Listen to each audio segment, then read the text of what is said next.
everybody, welcome back to another Classics Are Better. I'm Travis, and today we are working on Old Blue.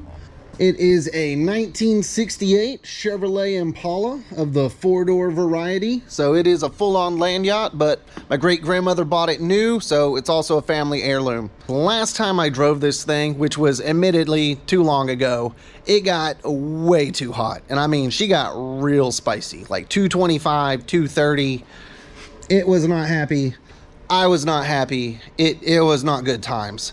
Thinking about it afterwards, I mean, it is the original clutch fan and radiator in here fighting against a Texas summer. It is just, it's tired, right? Well, hopefully I have the solution to the Impala's cooling issue right here in this box. I want to give a big shout out and thank you to today's sponsor, Alloyworks. They reached out to me to see if we could work together on any projects, and I instantly thought about the Impala's overheating issues.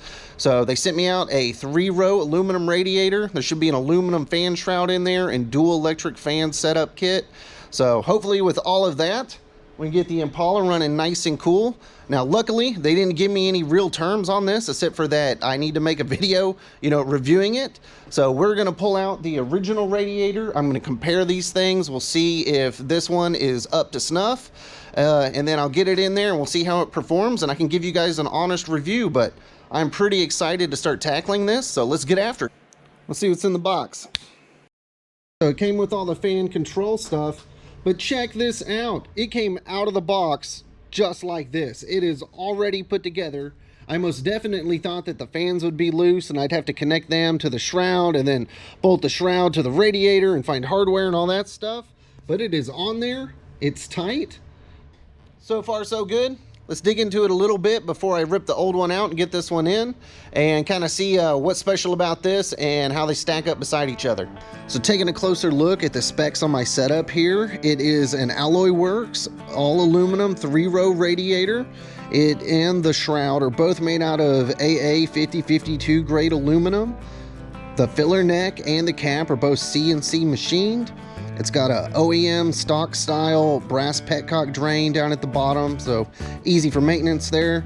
It says it's built to OE standards for fitment, so we'll definitely test that out. And it even comes with a 12-month warranty. That's always nice. As far as my fan setup here, it comes with two 12-inch 90-watt fans. Each one's capable up to 1730 CFM, and then it comes with the thermostat, relay kit, and all that kind of good stuff to get them working. So here is the heart of Old Blue. It is a 307 small block Chevy with a 2-speed power glide transmission. It's time to get the old radiator out. We'll see how it looks compared to the new one. Make sure they're about the same size, all that kind of good stuff. Just a quick heads up before I get started. I'm gonna let the motor cool down, let all the antifreeze cool down. You never wanna pop the cap on a radiator with hot antifreeze on it. It can spray out and burn you, and burn you really bad. So better safe than sorry. Let it all cool down. First step's just gonna be removing the radiator cap. Next thing is going to be draining the coolant. So normally there's going to be a petcock or some sort of release valve down on one of the bottom corners. If you don't have something like that to drain it, you're just going to have to remove the bottom hose, and just be warned that is a huge mess. But either way, make sure you have something down below to collect your mess, because antifreeze is a poison, so you want to dispose of it properly. After that, disconnect the overflow hose from the top of the radiator. Next, I'm going to unbolt the fan shroud. It's just 4 half-inch bolts. That way I can get it pushed back out of my way. Next thing I'm going to do is disconnect the lower and upper radiator hoses. Just be aware there could still be a little antifreeze hidden in there. Look in those, make sure that they're still firm, that it's not rotting or bloated or anything weird like that. Replace them if you need to. And then disconnect the cooling lines to the transmission. And then I'll drain all the ATF out of the bottom of the radiator. Now it's time to get the old radiator itself out, unbolt it from the sides, and then when you pick it up, just be aware there's probably still going to be some antifreeze and some ATF in the thing, so just plan accordingly. Here they are side by side out of the car, so I got the tape measure out. They do appear to be the same size, so hopefully it won't be too much of a hassle dropping the new one in and getting it bolted up. As far as the orientation of everything, the hose ins and outs seem to be in the same location. Your cooling lines for the transcoolers down there, petcocks in the same location. So it should be pretty much like putting a stock one back in, just much more efficient. So I'm excited to get this thing dropped in and see how it does. Last thing I need to do is take out the old clutch fan here. So it is just held in by 4 1/2-inch bolts. Get those backed out, and then I should be able to pull the fan right off. Time to get the new radiator in. Hopefully it bolts up just like the old one did. Good news, it slid right in without any issues, so completely bolted up to the stock location. Now that it's sitting in there looking good, I need to get the fans wired up before I get any of the hoses and cooling lines in the way. Here's the wiring for the fans, made nice and simple. It's just a 4-wire setup off of a relay. So number 30 off the relay is my red wire right here, and that's just gonna run through a fuse and right to my battery. My black wire right here goes to my temperature sensor, and that will turn the fans off and on as I need them. That's number 85 off of the relay.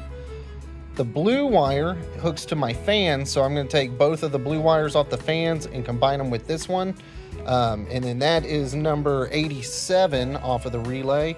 And then finally, my white wire here is going to go to a 12-volt power source when the key is on, either through my fuse box or the back of my ignition, something like that I need to check. And then that is number 86 off of the relay.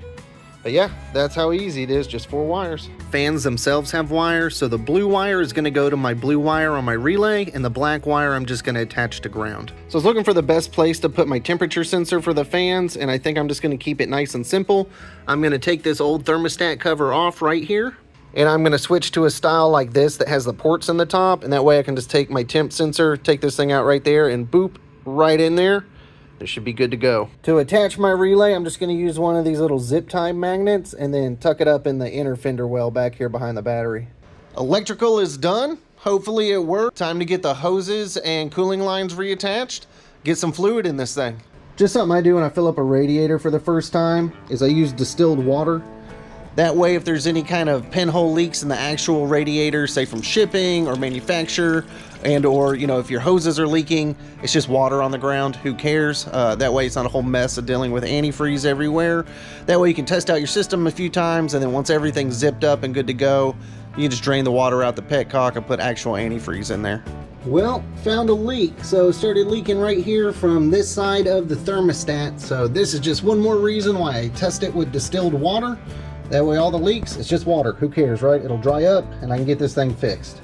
So far so good on the radiator itself though. No leaks, all the hoses down there are good. That seems like the only issue. Finally, my friends, got everything put back together so it's wired up. I got all the hoses in, got it wired inside, batteries back in.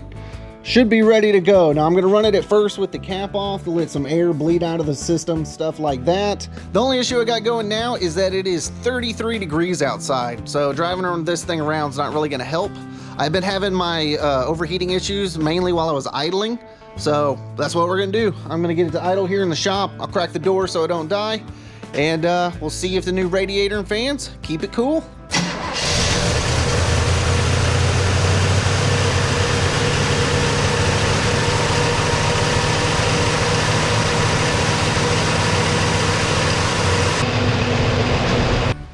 Okay, so I had to open a lot of doors so I don't die. It is so smoky in here, my eyes are watering, y'all.